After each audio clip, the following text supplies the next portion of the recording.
2024 లేదా 25లో డిగ్రీ లేదా బీటెక్ చదివారా? సాఫ్ట్‌వేర్ జాబ్ కోసం ఎదురు చూస్తున్నారా? అయితే కోడ్ జ్ఞాన్ 100 డేస్ కోర్సులో చేరండి. జాబ్ సాధించండి. నమస్తే ఉమా గారు.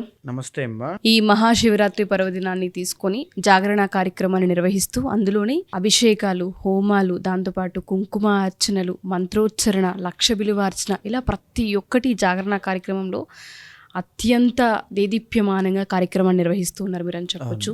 ఒక్కొక్క రాశి వారు ఒక్కొక్క ఇబ్బందితో ఎక్కడో అక్కడ జీవితంలో ఆగిపోతూ ఉంటారు. కొంతమందికి కెరియర్, కొంతమందికి హెల్త్, కొంతమందికి కుటుంబ కలహాలు, కొంతమందికి రిలేషన్షిప్ పరంగా, కొంతమంది కెరియర్ పరంగా ఇలా రకరకాల ఇబ్బందులు ఉంటుంటాయి. వాళ్ళందరికీ కూడా ఈ యొక్క వేదిక అనేది ఆ ఎనర్జీస్ని పోగొట్టుకొని ఒక గొప్ప ఎనర్జీని, మంత్రబలాన్ని తీసుకుని వెళ్ళడానికి ఒక మంచి వేదిక అని మీరు చెప్తూ ఉన్నారు. ఇప్పుడు కనుక మనం చూసుకుంటే ఈ 5 రాశుల వారు ఎవరైతే ఉండబోతున్నారో వీరికి ఈ లింగోద్భవ సమయం ఏ విధంగా హెల్ప్ అవుతుంది అంటారు? వీళ్ళు పడుతున్న బాధల నుంచి ఏ విధంగా బయటపడే అవకాశం ఉంటుంది అంటారు? ఓకే, తప్పకుండా అమ్మా. ఇక్కడ ఏంటంటే అండి, ఏ రాశి వాళ్ళకైనా ఏ నక్షత్రానికైనా వారికి ఉన్నటువంటి కర్మానుసారైనా, నేను ఒక నక్షత్రంలో పుట్టానండి, మీరు ఒక నక్షత్రంలో పుట్టారు, ఎందుకని అదే నక్షత్రంలో మన తల్లిదండ్రులకి మనమే ఎందుకు జన్మించడానికి, ఇలా ప్రతిదానికి ఒక ఇంటర్లింక్ ఉంటుందండి. ఆ ఇన్నర్ డైనమిక్స్ని కానీ లేకపోతే ఆ ఇన్నర్ ఎనర్జీస్ని కానీ క్యాలిక్యులేట్ చేసేటువంటిదే జ్యోతిష శాస్త్రం అండి. సో ఇక్కడ ఏంటంటే వృశ్చిక రాశి మనం తీసుకుందాం అనుకోమ్మా, ద ఒరిజినల్ ఎయిత్ అనమాట. ఇక్కడ హిడెన్ సీక్రెట్స్ కానీ, లేకపోతే లాసెస్ కానీ, కష్టాలు కానీ, పోరాటం చేయకుండా ఏది దగ్గరికి రాకపోవడం కానీ, ఇలా అనేక రకాలుగా ఉంటాయి. అధిపతి కుజుడు అండి, చాలా యాక్టివ్గా ఉంటారు వీళ్ళు. పెర్ఫార్మెన్స్ కానీ, చాలా ఏదైనా చెయ్యాలనే పట్టుదల, కోపము, ఇలాంటి యాంగర్నెస్ కానీ చాలా ఎక్కువ ఉంటాయి. చాలా యాక్టివ్ అండి, ఎనర్జెటిక్ పీపుల్ అని చెప్పొచ్చు. బట్ వీళ్ళకి అన్నీ కూడా వెనక్కి ఎందుకు లాగుతూ ఉంటాయంటే అష్టమము. అంటే వీళ్ళు కష్టపడతారు, వీళ్ళు ఎఫర్ట్స్ పెడతారు, కానీ వీళ్ళకి ఎప్పుడు కూడా లక్ అనేది పెద్దగా కలిసి రాదు. కారణం ఏంటంటే కొన్నిసార్లు వీళ్ళకి ఈగో అవ్వచ్చు, కోపం అవ్వచ్చు, శత్రువులు అవ్వచ్చు. ఇది ఖచ్చితంగా కనబడుతుందండి. కోపము, ఈగో, శత్రువులు, ఈ మూడిట్లో ఏదైనా కావచ్చు. ఆ ప్రాబ్లం అనేటువంటిది వీళ్ళు ఫేస్ చేస్తారు. అయితే సెకండ్ అండ్ ఫిఫ్త్ రాడ్ వీళ్ళకి చూసుకోండి. వృశ్చిక రాశి వాళ్ళకి ఏంటంటే మనీ ప్రాబ్లమ్స్ కరెంట్లీ ఇప్పుడు ఫేస్ చేసేది వృశ్చిక రాశి వాళ్ళు. ఆర్థిక సమస్యలు. గతంలో 2025 చివరిలో కొంత గురుబలం అనేటువంటిది పెరిగి ఒక మంచి జరిగిందండి, ప్రాజెక్టులు రావడం ఇలాంటివన్నీ కూడా. అప్పుడు చాలామంది నా క్లయింట్స్ కూడా నేను ఇన్ఫర్మేషన్ అవ్వడం జరిగింది. మళ్ళీ అక్కడి నుంచి పెద్దగా గురుబలం లేదు, ఎంతో కొంత అది ఆ రెగ్యులర్ ట్రాన్సిట్స్ అయిన రవి కుజులు ఏదో మారుతున్నారు కాబట్టి ఏదో ఒక పాజిటివిటీని తీసుకుని ముందుకు వెళ్ళడం తప్ప పెద్దగా అనుగ్రహం ఏమీ లేదు. జూన్ 1వ తారీఖు దాకా లేదండి. సో ఇక్కడ ఏంటంటే ఆ గురుబలం ఎందుకు లేదు, ఎందుకని ఇప్పుడు ఆ కష్టాన్ని ఫేస్ చేస్తున్నారు? ఎస్పెషల్లీ వృశ్చిక రాశి వాళ్ళు నేను చెప్పేటువంటి డేట్ ఈ రోజున హెల్త్ ఇష్యూస్ అనేటువంటివి ఫేస్ చేస్తున్నారండి.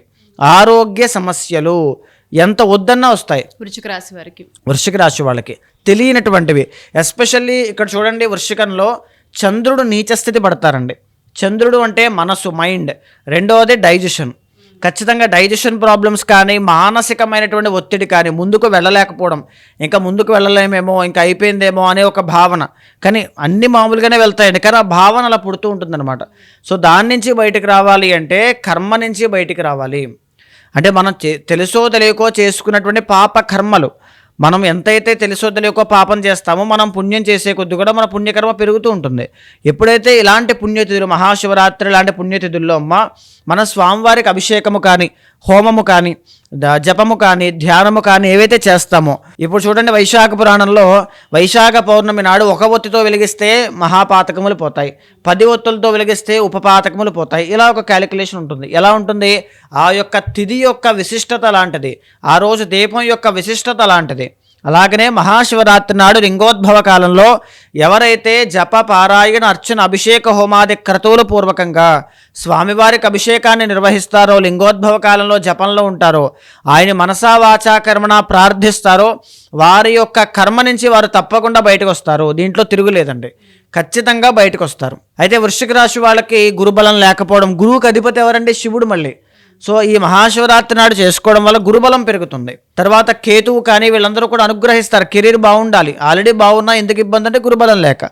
సో ఇలాంటివన్నీ కూడా ఈ మహాశివరాత్రి వల్ల సాల్వ్ అవుతాయండి. ఇక రెండవది ధనస్సు రాశి వాళ్ళమ్మ. వీళ్ళకి చూడండి అర్ధాష్టమ శని. గత సంవత్సరం 2025 ఏప్రిల్ దగ్గర నుంచి 4వ స్థానంలో శని అనేటువంటి ఆయన ఉన్నారు. ప్రతి పని బ్లాకేజ్, ఆటంకాలు.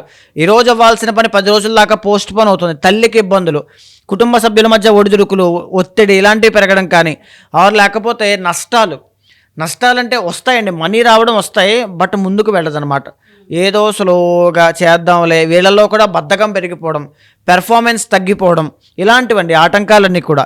ఆటంకం అనేటువంటిది ఎక్కడి నుంచి పుడుతుంది? మనలోనే ఒక బద్ధకంగా తయారయ్యి, ఒక నిర్లక్ష్యంగా తయారయ్యి, ఎక్కడో మనం చిన్న తప్పు చేయడం వల్ల అది 10 రోజుల దాకా పోస్ట్పోన్ అవుతుంటుంది కొన్ని సందర్భాల్లో. అలాంటివి ఎక్కువగా ధనుస్సు రాశి వాళ్ళకి ఇప్పుడు ఉన్నాయండి. గురువు అనేటువంటి ఆయన సప్తమంలో ఉన్నప్పటికీ కూడా పెద్దగా అనుగ్రహం లేదండి. మాకు అన్ని ఆటంకాలేనండి. ఏ ధనుస్సు రాశి వాడు మూల, పూర్వాషాఢ, ఎవరైనా ఉత్తరాషాఢ 1వ పాదం ఎవరైనా సరే ఉన్నా మీకు ఆ కర్మ యొక్క ప్రభావం చేతనే ఉన్నారండి. జ్యోతిష శాస్త్రం మొత్తానికి కూడా కర్మనే మూలం అండి. సో ఆ ధనుస్సు రాశి వాళ్ళు కూడా మహాశివరాత్రి పర్వదినాన్ని సద్వినియోగం చేసుకోవడం వల్ల ఈ అర్ధాష్టమ శని దోషాలు కానీ ఇవి కూడా ఆటంకపరచవండి. మీ మైండ్ యాక్టివ్గా ఉంటుంది. ఓకే. చంద్రుడి యొక్క బలం కూడా పెరుగుతుంది అని శాస్త్రం చెబుతుంది శివారాధన చేస్తే. సో మైండ్ యాక్టివ్గా ఉంటుంది, ఏం చేయాలని టకటక అయిపోతుంటాయి పనులన్నీ కూడా.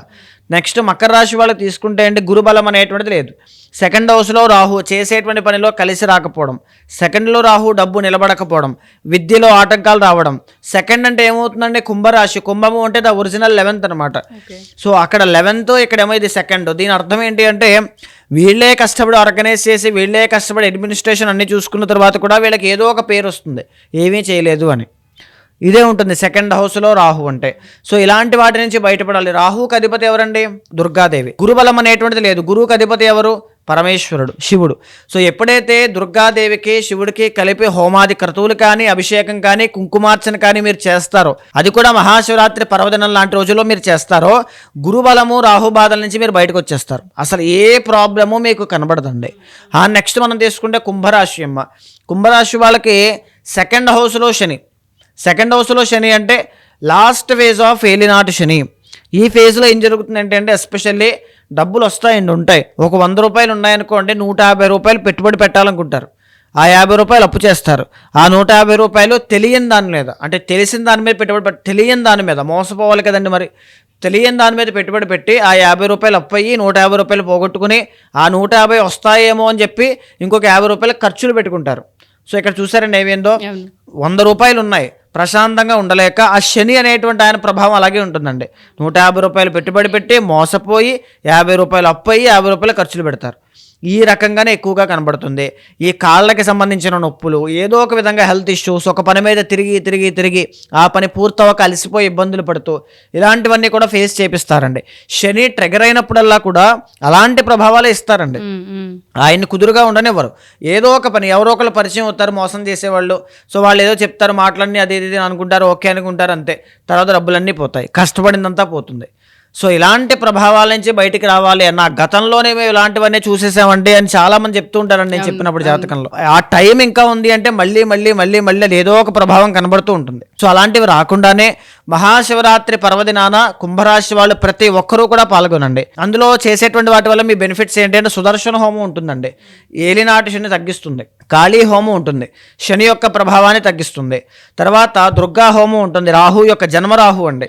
సో అనవసరమైన ప్రయాసాలు వాటి నుంచి బయటకు వస్తారు. తర్వాత లక్ష్మీ గణపతి ఉంటుంది, దానివల్ల ఐశ్వర్యం అనేటువంటిది పడుతుంది అనమాట. అంటే ఐశ్వర్యం అంటే ఉన్నదాంతో సంతృప్తి పడడం, అనవసరమైన ప్రయాసాలు చేయకపోవడం. జన్మలో రాహు అదే చేస్తారండి.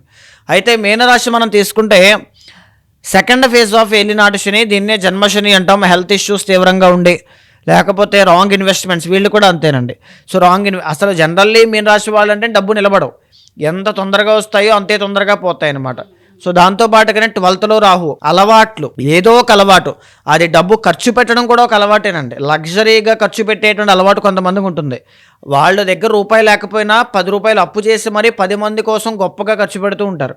కొంతమంది మీనరాశి వాళ్ళు అదే బిహేవియర్లో ఉంటారండి. ఎందుకంటే శని ప్రభావం, రాహు ప్రభావం.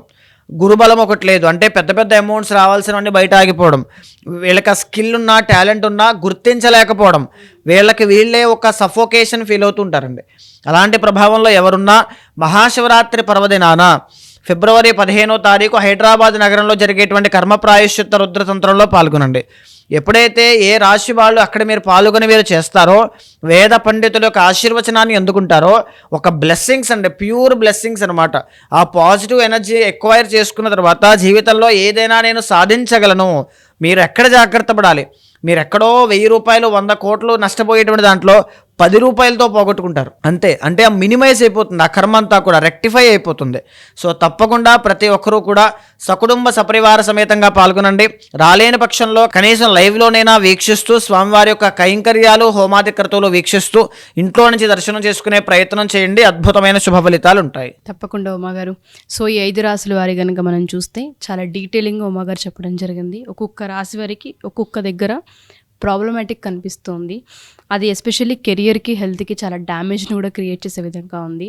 సో పెద్దగా అయ్యే డ్యామేజ్ ఏదైతే ఉంటుందో దాని నుంచి తప్పించుకునే అవకాశము, దాంతోపాటు మినిమైజ్ చేసుకునే అవకాశం ఏదైతే ఈ హోమాన్ని నిర్వహిస్తూ ఉంటామో, ఈ జాగరణ కార్యక్రమాన్ని నిర్వహిస్తూ ఉంటామో, సకుటుంబ సపరివార సమేతంగా వచ్చి మీరు అందులో పాల్గొంటే ఆ మంత్రబలం మనకి డైరెక్షన్ ఇస్తూ ఉంటుంది.